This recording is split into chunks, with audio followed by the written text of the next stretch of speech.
I do not need to kill you, Solomon Vandy. If you do not bring me the diamond, I will find the rest of your family. Just as I have found your son. I will your wife in front of your eyes, his slitted throat, and I will keep your daughters for myself. In a rural fishing village, Solomon Vandy is walking with his son Dia when he spots rebel soldiers rolling toward the village. He shoves Dia behind a boat, then bolts off, machete in hand, racing to save his family. The rebels pile out of their vehicles and instantly open fire, spraying machine guns and mowing down villagers as they run in terror. Solomon reaches the chaos and takes in the nightmare unfolding. He slices open the back of his hut to clear an escape route for his wife and children. But the moment they slip out, rebels slam him to the ground. He screams in helpless rage as they pin him down, while his son watches, before fleeing with the women and children. Afterwards, the rebels drag the surviving villagers forward and begin hacking off their arms. Bring forward the next one, bastard! Long sleeve or short sleeve? The RUF, led by the brutal Captain Poison, believes that taking a person's hands takes away their power to vote. No more hands, no more voting! When Solomon's turn comes, Poison studies him for a moment, then orders his men to send him to the workers instead. The captives are hauled to the Kono diamond fields, forced to dig endlessly for rare stones, while Poison yaps about how the RUF has freed them from the government and their white masters. RUF have freed you! No more slave and master here! Cut to a diamond conference in Antwerp, where officials debate prohibiting the import of rough diamonds from conflict zones. These stones, worth hundreds of millions, fuel wars across the region. Among the attendees sit two industry giants, Van de Kaap and Simmons, both publicly endorsing the proposal. Back in the mines, as Poison keeps on yapping, a man quietly pockets a diamond by slipping it into his mouth. Poison notices instantly and orders him to spit it out. The moment the stone hits Poison's hand, he executes the man on the spot, leaving Solomon horrified. Elsewhere, a drug smuggler named Danny Archer, who probably should have stayed lost at sea, arrives in a small plane to trade with the RUF. Outside, a rebel calling himself Captain Rambo tries to intimidate him, but Danny insists he'll only deal with Commander Zero. After surrendering his gun, he walks into the compound, much to Rambo's annoyance. Inside, he finds the commander, who's expecting a new shipment of weapons for the war. The commander hands over some worthless stones first, but when Danny threatens to walk, he caves immediately and produces his high-quality diamonds. Danny approves, and the commander casually requests a satellite TV to watch Baywatch next time. On the way to the border, Danny is stopped by soldiers. He tries to bluff his way through, claiming he's from National Geographic, doing a story on shepherds, but the soldier isn't buying a word of it. He grabs one of the goats, slices it open, and exposes the diamonds Danny got from the commander. That's when Danny attempts a bribe. Now look, why don't I just look the other way, all right? You take one or two of those stones, you get something lekker for the wife, or maybe the mistress. We'll go back to Freetown and ask Colonel Kotsie how he wishes to thank his business associate. Guys, take him over. At Kono, while digging, Solomon uncovers the largest stone he's ever seen, a rare pink diamond. His heart pounds as he decides to keep it, glancing around nervously, not wanting to end up like the miner executed earlier. A water pump suddenly bursts, and Solomon uses the chaos to slip the diamond between his toes. He asks to relieve himself, but Captain Poison blocks him, frisking him head to toe. Finding nothing, the warlord sneers and lets him go. Behind a bush, Solomon quickly wraps the stone in cloth and buries it, but as he finishes, Poison steps from the shadows, demanding he hand it over. Before he can close in, bombs crash down, blasting Poison off his feet. The government troops have arrived. In the chaos, Solomon digs up the stone, snatches Poison's knife, and bolts. He hides the diamond again just before soldiers grab him and haul him off to Freetown Prison with the others, the same prison holding Danny. Later, Captain Poison and the rest of the RUF are thrown into the compound as well. The second Poison spots Solomon, he demands to know where the diamond is. Solomon denies knowing him, so Poison offers $1,000 to anyone willing to cut the gem out of him. Where is the diamond? Where is the diamond? Do you see a diamond? You devils have taken my family, my home, and they lost everything! Look, what is left? Enraged, Poison vows to make his family pay while Danny watches from the background, interest sharply piqued. Danny is eventually freed and leans on an associate to secure Solomon Vandy's release. Betting on the diamond he overheard Poison yelling about. As he lines up a new buyer, word arrives from London. His partners, Van de Kaap and Simmons, have disavowed him. Furious, he tells his contact to forget everything else and just focus on getting Solomon out. In his room, he pulls a hidden diamond from his tooth and steps outside. moments before someone breaks in. Danny sells the stone for fast cash, then heads to a bar where the bartender warns him the RUF will be here soon. That's when he locks eyes with a woman sitting alone. He offers her a smoke, but instead of small talk, she unloads her fears about the country collapsing. She introduces herself, Maddie Bowen, and flirts lightly before cutting straight to business. She asks if he's smuggling diamonds or working for Van de Kaap, the company tied to the RUF. Danny warns her to watch her words, but she keeps pushing. You know, in America it's bling bling, but out here it's bling bang, huh? I wouldn't want you getting in any trouble. How much trouble do you think I would get into for talking about blood diamonds? You're a journalist. That's right. Piss off, huh?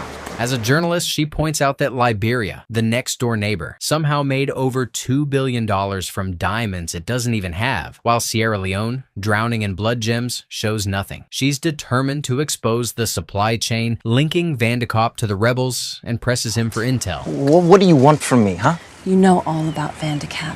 Help me out. Off the record. Well, off the record, I like to get kissed before I get fucked, huh? Danny returns home to find his TV smashed before running into his old military buddy Cordell, the same man who trashed his place. After a bit of talk, Danny drops the act, decks him, and delivers a message for the colonel. He'll get his money soon. Elsewhere, Solomon is released and immediately searches for his family. He checks lists of refugees at a center but finds nothing. When he asks for help, he's told to try other towns. But this is already the third one he's searched. Meanwhile, Dia, the only man left with his villagers, leads them into the hills to hide from the rebels. But they don't stay hidden long. He's soon found and dragged away by the RUF, while his mother cries after him in helpless terror. Meanwhile, Danny flies to Cape Town to meet his old commander, Colonel Coetzee. He praises the colonel for playing both sides, selling arms to the rebels, then signing contracts with the government to fight them. Coetzee reminds him he raised him in the trade and now wants in on Solomon's pink diamond. Our deal went bad and you owe me money. Look, you think if I found a stone like that, I'd still be on this continent? Give me your hand. This red earth, it's in our skin. The Shona say the color comes from all the blood that's being spilled fighting over the land. This is home. You'll never leave Africa. If you say so, sir.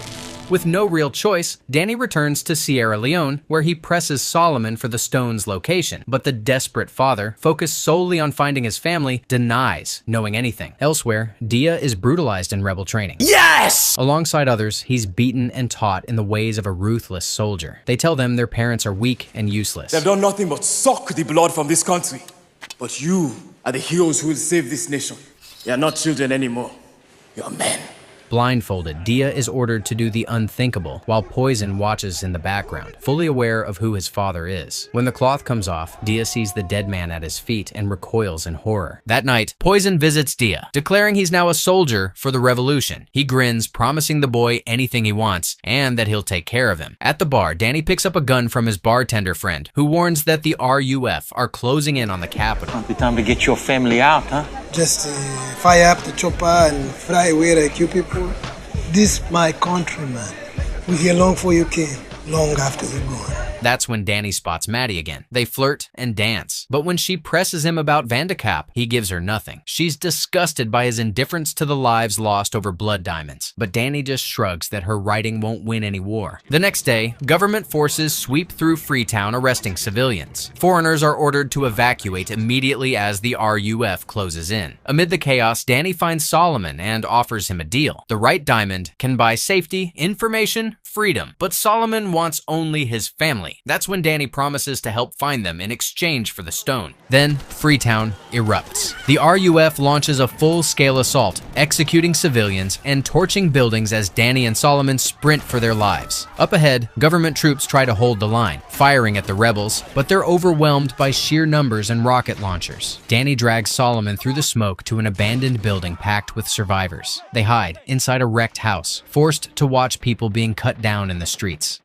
When night falls, they slip away as the rebels descend into degeneration, and Danny's bartender friend doesn't make it out alive. By morning, they reach a heavily guarded bridge. Danny convinces Solomon to pose as an RUF fighter, escorting a prisoner. The rebels move to execute him, but Danny snaps into action, pulling a gun and dropping them before they could react. One tries to flee but is instantly cut down by AK fire. With the path clear, they push toward government-controlled Lungi, a northern town with an airstrip. There, Danny lies about being a journalist, but is still denied entry. He then sends word for Maddie, hoping she can help. When she arrives, he unloads everything about Sierra Diamonds, a front company in Liberia that buys his smuggled blood diamonds under Van de Kopp's control. He promises her a blockbuster story if she uses her UN contacts to track Solomon's family. With her connections, they trace Solomon's family to a refugee camp in Guinea. At the fence, he calls out, and his wife rushes forward with their daughter. After a desperate embrace, Solomon scans the crowd for Dia. Nothing. His wife sobs that the boy was taken by the RUF. Shattered, Solomon collapses against the fence, screaming for his son until soldiers beat him back with their rifles. As they leave Guinea, Maddie explains that camp officials fear rebel infiltration. His family can't be released until peace returns. That's when Solomon finally points out to Danny where he buried the diamond, much to Maddie's frustration. When they get back, Danny presses for details, but Solomon can only talk about how his son was meant to become a doctor, not a child soldier. My son is a very good student. He walks 5 kilometers to the sister school every morning to study English. He's going to be a doctor one day.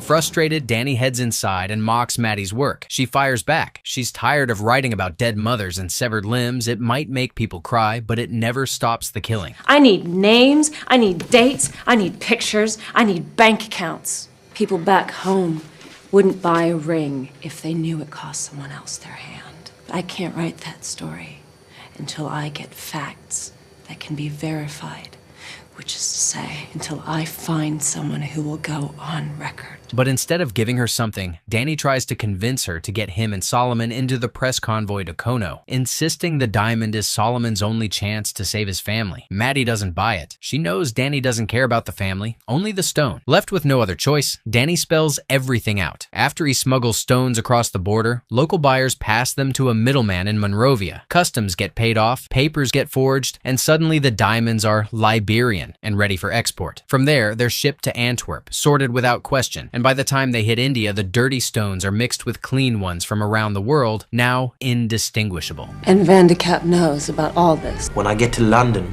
I meet with Simmons. He explains how the company hides diamonds in underground vaults, controlling supply to inflate prices. Meanwhile, the rebels plan to dump $1 billion worth of stones into the market. Van de Kopp calls them rare, but he can't let that happen. Not while convincing some poor dude to shell out thousands on an engagement ring. They may not hand the rebels cash directly, but by controlling supply, they make sure the war never ends. When Maddie demands proof, Danny hands her a ledger packed with names, dates, and bank accounts. He warns her not to publish anything until after he delivers the diamond. Otherwise, he's dead. What if you don't come out with the diamond? Then write whatever you want. I'm already dead. When it's time to leave, Danny tells Solomon to lie about being the cameraman to stay off the radar, but Solomon clearly has no concept of lying. Listen, I cannot do this. Why not? Because I am not a journalist. Of course you're not. Well then, how can I say I am? Because that's how you get your damn son back, all right? Now get on the bus. Go. I am the cameraman. What is he doing? He's beginning to believe. They join a UN-protected convoy headed to Kono, where the pink diamond still lies buried. While Maddie and Solomon talk about using her story to help the locals, Danny and another reporter shamelessly fangirl over her. Midway through the journey, they come across an ambulance ambushed by RUF rebels. While inspecting the bodies, gunfire erupts from every direction. They sprint back, but one reporter blocks Solomon from boarding, claiming there's no space. The trio escapes in a separate convoy vehicle with Maddie joining them. Meanwhile, in the RUF camp, the new recruits are fully indoctrinated, including Dia. Nicknamed See Me No More, he joins a raid on a hamlet, committing atrocities alongside the rebels.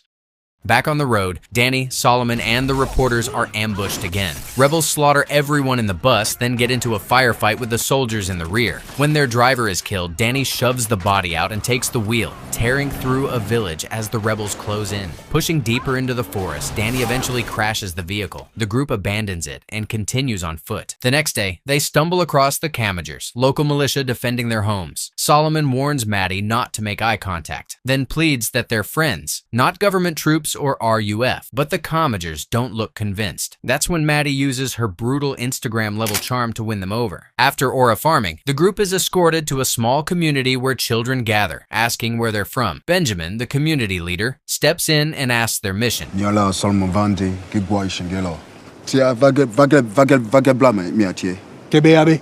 the cameraman. Don't think you are.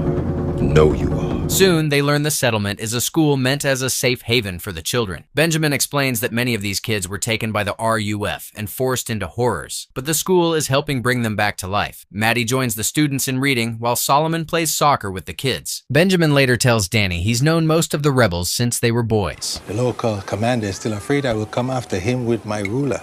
Danny argues they wouldn't spare him, even if he means well. That night, Maddie approaches Danny as he drinks palm wine. He offers her some, then opens up about his years as a soldier. When she asks if he plans to steal the diamond from Solomon, he says the stone is his ticket off the continent. Then he talks about his parents, how his mother was assaulted and murdered, and how his father was decapitated and hanged when he was just 9. Sometimes I wonder, will God ever forgive us for what we've done to each other?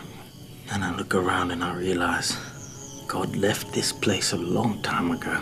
When his voice softens, Maddie reaches out and holds his hands. The next morning, Benjamin drives them toward their destination. Ahead, armed soldiers burst onto the road. Danny demands Benjamin drive straight at them to scare them off, but Benjamin refuses, saying the soldiers are still kids. He tries talking to them, but they insist only RUF fighters can pass. Suddenly, one opens fire, hitting Benjamin. Danny reacts instantly, threatens them, and speeds off while Maddie presses on Benjamin's wound. They reach the Kono airstrip, where medics rush Benjamin away. Cordell appears, ordering Maddie to leave with the non-military evacuees, but Danny insists she's with him. Cordell then takes Danny to Colonel Coetzee, who's preparing an attack on the diamond field. The colonel tells Danny he's part of the operation now. Once they wipe out everything in Kono, they'll retrieve the diamond. Realizing he must slip out before the operation begins, Danny tells Solomon to wait behind the tents. He then asks Maddie to distract the guard watching the armory. You're going in now. Your plane leaves in a few minutes, huh? What if I wanted to go in with you? I'd say no. What if I insist? I'd insist back. He asks her for just 2 minutes, hands her his ledger on Van de Kopp, and disappears while she stalls the guard. Danny sneaks into a tent and loads up on weapons and food. Once geared up, he meets Solomon behind the tents, where Maddie says her goodbyes. After snapping a picture of him, Danny tells her to find herself a good man. She hands him her card and asks him to call as soon as he's near a phone. Afterward, Danny and Solomon rush out while Maddie boards the plane with the other journalists, with Cordell realizing too late that Danny's already gone. With Maddie gone, Danny quickly outlines their pace, and the two begin their trek toward Kono, crossing rivers as Danny presses Solomon for every detail he remembers about the pink diamond. Later that night, an RUF truck approaches from behind, forcing Danny and Solomon to dive into a nearby bush. While hiding, Solomon spots a boy who looks like Dia and instinctively calls out. The rebels halt instantly and open fire. Danny and Solomon tear into the forest,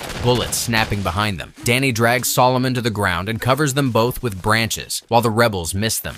In the morning, Solomon wakes to Danny, calm but blunt, warning that if he ever risks his life like that again, he'll peel his face off like a baboon. They soon reach a village littered with bodies, clearly an RUF massacre. A local survivor tells Solomon the rebels are in the next village. As they head out, Solomon veers off the path to check if Dia is there. He is not down there, all right? You're gonna need some of that old discipline, huh? You are not going down there. Are we clear? You are not the master. That's when Danny insults him, and Solomon snaps, lunging at him. Danny counters with a punch, and the two brawl in the dirt. Danny's training wins out. He pins Solomon and presses a gun to his head, insisting Dia is dead. I am his father! His father should have protected him!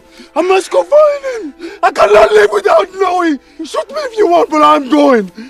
When he realizes Solomon is ready to die for his son, Danny relents, agreeing they'll scout the village after dark. Predictably, Dia isn't there, just rebels lost in drunken debauchery. They move on. Solomon asks if Danny has a wife or money. Danny admits he has neither, though with the diamond, he'll have plenty of cash. Solomon wonders if that means a wife and kids someday, but Danny doubts it. On the upside, he promises to quit smoking once they find the stone. That night, they rest in a cave, drinking a bottle of whiskey. Solomon wonders how his own people could do such cruel things to each other, but he clings to one belief. His son is a good kid who will become a doctor when this is all over. Danny quickly slips into best friend mode, promising they'll find him. The next day, they finally reach the diamond field. Solomon shows Danny where he buried the stone, down by the riverside. Danny steps away to call the colonel and request an airstrike as a diversion. Solomon reminds him that Dia might be here, but Danny doubts it. He calls Cordell, who tears into him for escaping earlier, but settles down when Danny says he's at the diamond's location. After the call, Danny tells Solomon the airstrike will hit in the morning. They'll move closer to the village at night and search for Dia until dawn.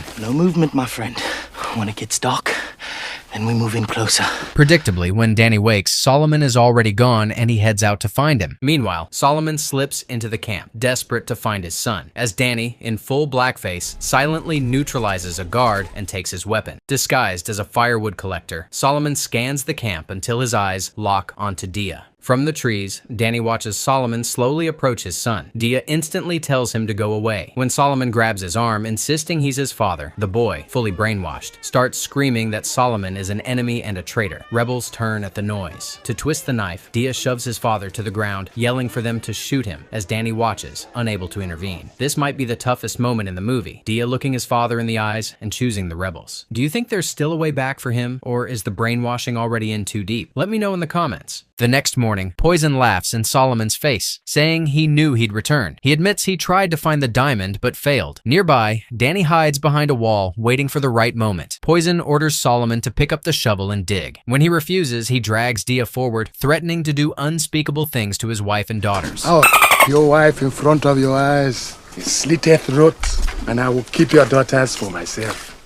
Faced with the death of his family, Solomon lifts the shovel. That's when the airstrike hits. Missiles hammer the camp and bullets pour from the helicopter while the rebels scatter in terror. Danny breaks cover and joins the assault. In the chopper, Cordell tells the colonel Danny might be down there, but the colonel doesn't care. He wants everyone dead. Meanwhile, Poison drags Dia away, but Solomon charges after him, tackling him to the ground. They brawl brutally. Fueled by rage, Solomon slams Poison backward with a shovel, then keeps striking until the warlord finally stays down, brutally paying for everything he did to Solomon's family. Danny cuts down more rebels, then spots Dia in the chaos screaming in fear. When Danny calls his name, Dia bolts. Danny chases him and shields him just in time from incoming fire. Meanwhile, rebels trying to flee the mine are mowed down by soldiers who have surrounded the area. Soon after, the helicopter lands and Coetzee arrives with his mercenaries. Danny tries to cut a deal, but the colonel shuts him down. He's in no position to bargain. And you will never find it, sir.